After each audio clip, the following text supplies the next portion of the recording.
2020년 5월 20일에 임대차 관련법들이 이제 두 가지가 개정이 됐는데, 중요하다고 하면 중요한 거고 뭐 중요하지 않다고 생각하시면 뭐 크게 중요하지도 않은 내용이기는 해요. 그런데 임차인이나 임대인이나 뭐 알아두면 좋을 것 같아서 제가 이걸 한번 간단하게 한번 정리해 보려고 합니다. 이런 기사를 보셨을 거예요. 임대계약 갱신 거절은 뭐 2개월 전에 통보를 하라. 임대차 보호법이 개정됐다. 그래서 이 개정안이 통과됐다는 건데, 뭐 간단하게 읽어보면은 뭐 임대차 계약을 갱신하지 않겠다는 의사를 표시해야 하는 최종 시점이 계약 만료 1개월 전에서 2개월 전으로 앞당겨진다. 이게 뭔 소리야? 이렇게 생각하시겠지만 제가 설명드릴 거예요. 그래서 20일날 국회가, 그러니까 20대 국회죠. 지금 그 4.15 총선 때 뽑은 사람들은 21대 국회고, 20대 국회, 그러니까 전 국회의원들이 마지막으로 통과를 시켰어요. 이 주택임대차 보호법하고 이제 민간 뭐 임대에 관한 특별법, 그거 두 가지를 좀 개정했는데, 그거에 대한 이야기입니다. 내용은 뭐 많은데 그냥 두 가지 정도만 기억하시면 돼요. 두 가지. 자, 첫 번째가 뭐냐, 이 주택임대업으로 등록한 주택의 임차인을 보호하겠다 라는 게 있습니다. 이게 뭐지? 주택임대업이 뭐죠? 라고 물어보실 분들이 있는데,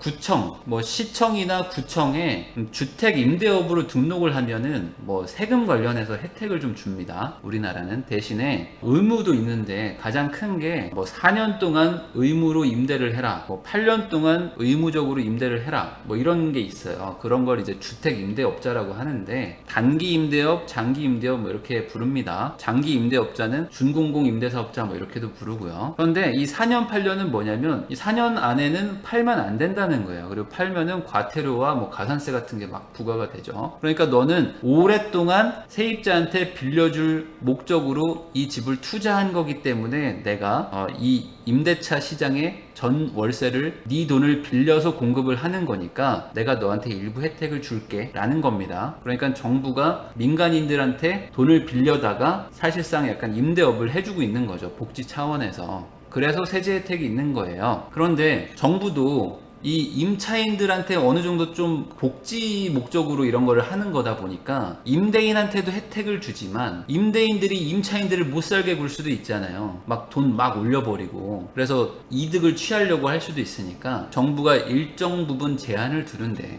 그런 것 중에 하나가 뭐 보증금을 한번 계약할 때마다 5% 초과해서 올리지 못하게, 뭐 금액도 제한을 두고, 아까 말씀드린 대로 뭐 임대 기간도 의무적으로 4년 8년을 막 강제하면서 임차인들을 오래 살게 할 수 있게, 최대한 싸게 살게 할 수 있게 이런 혜택을 주죠. 그래서 어떤 임차인들은 일부러 이런 집을 골라서 들어갑니다. 2017년 파리 부동산 대책이 터진 다음에 2017년 말, 2018년 초, 그러니까 2018년 4월까지 집을 팔 기회를 드리겠다라고 국토부 장관이 그랬잖아요. 그래서 2017년 말부터 2018년 초 그 겨울에 임대인들이 엄청 무서워했어요. 야, 이제 양도세 중과되고 이제 난리 나겠구나 라고 해서 그때들 많이 팔았죠. 17년 말에 많이들 파시고 지금 많이 후회하시겠지만, 그리고 어떤 분들은 안 팔고 야 그럼 임대사업자를 등록하자 라고 했었죠. 그래서 그때 이 4년보다는 8년짜리를 많이 등록을 하셨어요. 2017년 말에, 2018년 초에. 그래서 그때 이 임대주택들이 많이 늘어나니까 그때 조금 이런 법을 관심 있어하고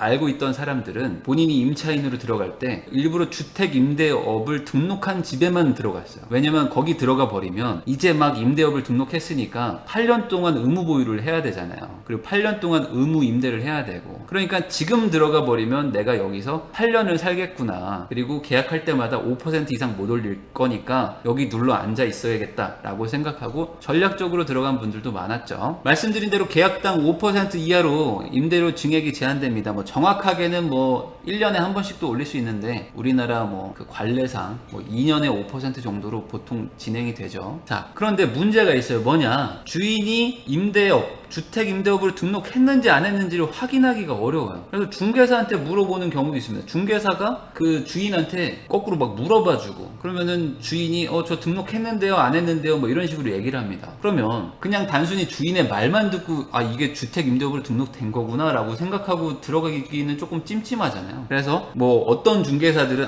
그러면 좀 주택임대업 그 등록증 좀 보여주시면 안 될까요? 그 주택임대업 등록증을 좀 제가 임차인한테 좀 전달해야 될 것 같은데 때 막 이런 얘기도 막 합니다. 그러면 임대인들이 뭐라고 하죠? 짜증내서 그러면은 나 거기에 안 빌려줄 거야 하고 계약 파기합시다 막 이래버리는 거죠. 왜냐면 임대인들은 이런 거 막 귀찮고 막 서류 제출 막 이런 걸 되게 꺼려하니까. 그러니까 막 이거 뭐 등록한 거야 안 한 거야 이거 뭐 믿고 가야 돼 막 이런 일들이 많았단 말이죠. 그래서 이 문제를 개선하려고 과거에 2018년도에 이미 정책을 발표했었어요. 과거에. 그러면서 19년 초에 이거 하겠습니다. 이제 임대업, 주택 임대업을 누구나 알 수 있게 표시하겠습니다라고 했었는데 그게 거의 1년 지나서 이제 2020년 5월에나 겨우 이 국회 임기 마지막에 통과가 된 거죠. 어떻게 하냐? 임대사업자는 등록 임대주택이 임대 의무 기간과 임대료 증액 기준을 준수하여야 하는 재산임을 소유권 등기, 등기부 등본에다가 부기 등기를 하라. 부기 등기라는 건 뭐 딴 거 아닙니다. 내 소유권 이전 그 칸 있죠? 거기 칸 밑에, 그 밑에 딱 하나 붙습니다. 그러면 집을 얻어본 분들은 아시겠지만 보통 중개사가 다 등기부 등본을 떼서 보여주죠. 보여줍니다. 그래서 여기 이분이 소유자 맞고요. 저기 이 신분증하고 얼굴 확인하세요. 여기 주민번호도 맞죠? 그러니까 이분이 주인입니다. 라고 해주죠. 근데 거기 밑에 주택임대업자라는 게 표시가 된다는 거예요. 그러니까 뭐 이제 뭐 걱정할 필요가 없죠. 임대인이 주택임대업자구나. 그러면 저 사람이 언제 등록을 했으니까 나는 여기서 한 몇 년 정도는 올려주면서 살 수 있겠구나 라고 이제 믿고 서로 믿고 거래할 수 있다는 거죠. 그러니까 이건 뭐 나쁜 게 전혀 아니에요. 이건 하는 게 맞죠. 그런데 문제가 하나 있어. 뭐냐면 저는 주택임대업자이기 때문에 이걸 딱 보자마자 바로 떠올랐어요. 뭐냐면 주택임대업을 등록을 하려고 그러면 구청에다가 신고도 해야 되고 그 다음에 뭐 렌트홈이라는 사이트가 있어가지고 거기다가 이제 항상 변경 신고도 하고 뭐 매각하면 매각 신고도 하고 막 다 해야 됩니다. 그런데 이제는 등기소에 가서 부기 등기까지 내가 해야 되는 거야. 그러니까 구청 가서 신고하고 세무서 가서 또 사업자 등록증도 내야 되고 이제 등기소 가가지고 이제 부기 등기까지 해야 되는데 이거 뭐 셀프 등기로 하는 것도 있겠지만 근데 어찌됐든 간에 이제 등기소까지 가가지고 등기까지 하려면 이제 여러모로 이제 막 귀찮은 일이 생기는 거죠. 안 하면 이제 뭐 다 과태료 때리겠다고 하니까 안 할 수는 없겠지만요. 자, 그 다음에 이제 또 하나의 문제가 더 있습니다. 뭐냐? 주인이 임대주택으로 등록을 해놨는데 중간에 취소하는 경우도 있을 거 아닙니까?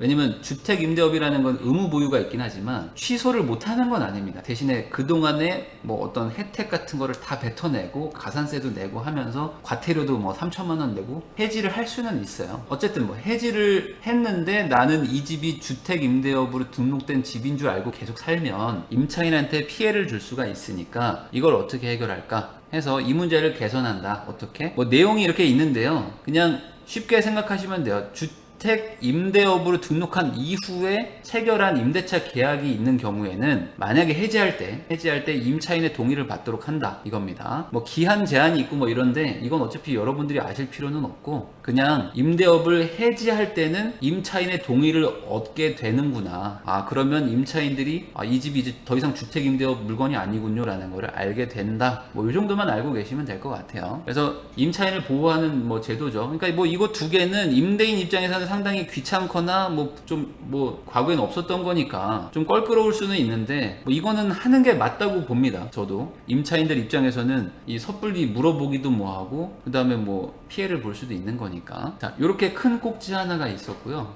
또 하나가 이제 이거예요. 뭐냐면 임차 만기 2개월 전에는 계약 거절 통보 의무가 있다. 요겁니다. 이게 뭔 소리지? 잘 모르실 거예요. 천천히 설명을 해볼게요. 현재는 주택임대차 보호법 만기 6개월에서 1개월 이내에는 계약갱신 거절 통보의 의무가 있습니다 라고 법에 있어요. 그러니까 이 말이 뭐냐? 이것도 잘 이해가 안 되잖아요.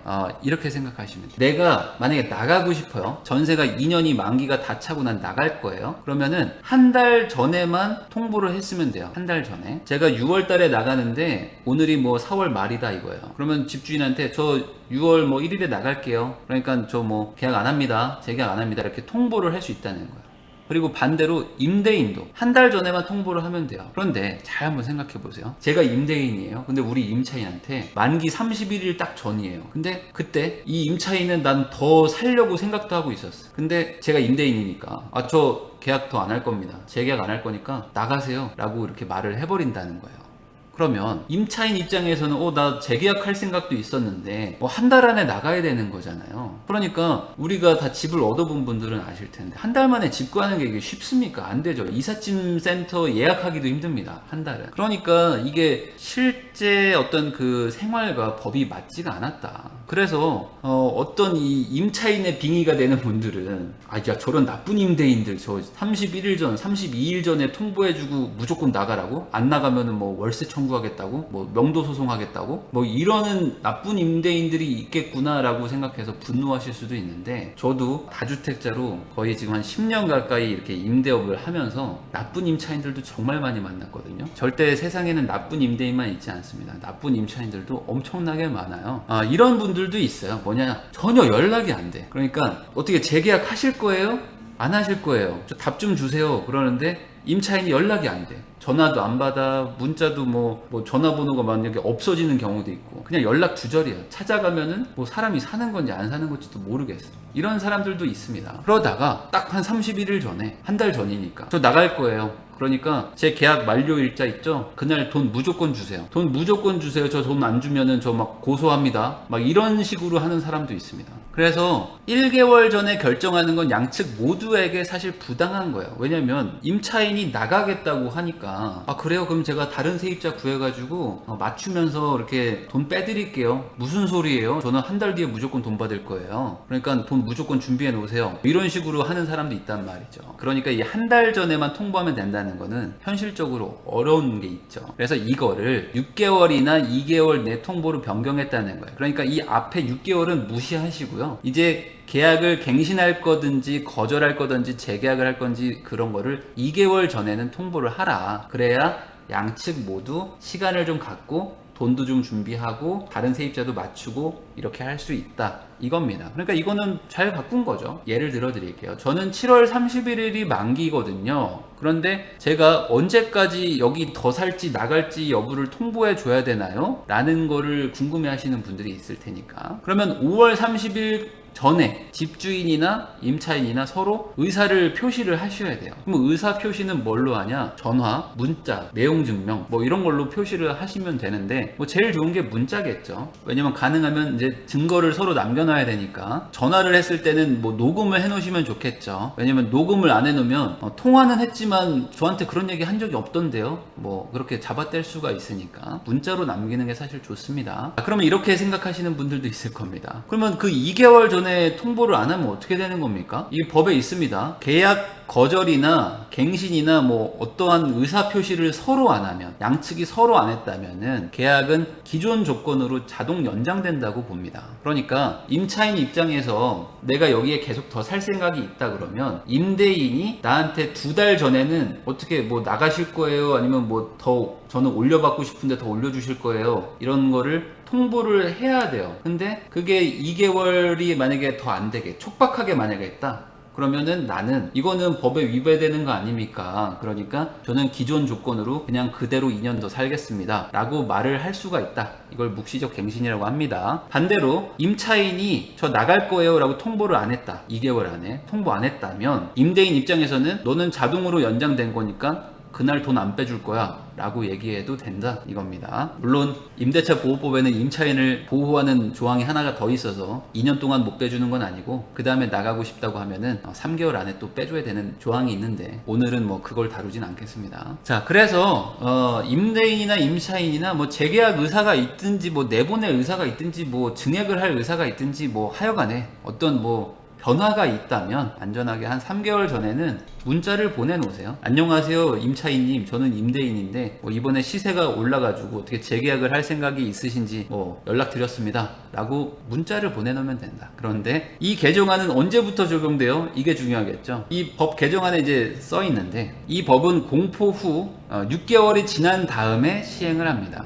그러니까 5월 20일에 된 거 아닙니까? 5월 20일이 됐으니까 공포하고 나면은 뭐 대충 그냥 6개월 뒤라고 생각할게요. 그러면 이제 11월이 되는 거죠. 11월 뭐 중순 이후부터 적용이 되는 거예요. 그러니까 그 전까지 계약하는 분들은 한 달 전에만 통보하시면 돼요. 지금 있는 분들도 마찬가지고. 그리고 11월 20일이라고 얘기를 할게요. 그럼 11월 20일 이후에 최초로 체결하는 계약부터입니다. 최초로 체결하는 계약 이거나 그때부터 뭐 갱신을 하거나 뭐 재계약을 하거나 뭐 이런 거예요. 그러니까 사실 뭐 지금 현 세입자들한테는 적용이 안 됩니다. 그러니까 11월 20일 전에 계약을 하시거나 아니면 기존에 이미 뭐 전세를 살고 계시거나 전세를 준 분들은 그냥 기존대로 1개월 전에만 통보하시면 되는 거예요. 그러면 법적으로 문제는 없습니다. 실무적으로 힘들겠지만. 그러면 11월 22일부터 갱신하거나 계약을 최초 체결을 해야 되니까 실질적으로 이게 영향을 미치는 거는 이제 2020년 말이나 되겠죠. 빠르면 뭐 2021년 말 정도나 되겠죠. 보통 1년이나 2년 계약들을 하시니까. 그래서 뭐 당장 뭐 특별하게 뭐 바뀔 거는 없다. 그렇지만 한 달, 두 달 이게 중요한 게 아니라 언제 통보를 해야 되고 통보의 의미가 무엇인지를 제가 설명을 해드리려고 이 영상을 찍었으니까 앞으로 이렇게 법이 바뀌는구나. 나는 한 넉넉하게 한 3달 전에 통보를 해야겠다 라고 생각하시고 임차인, 임대인 입장에서 대응을 하시면 된다 라고 정리를 하시면 될 것 같아요.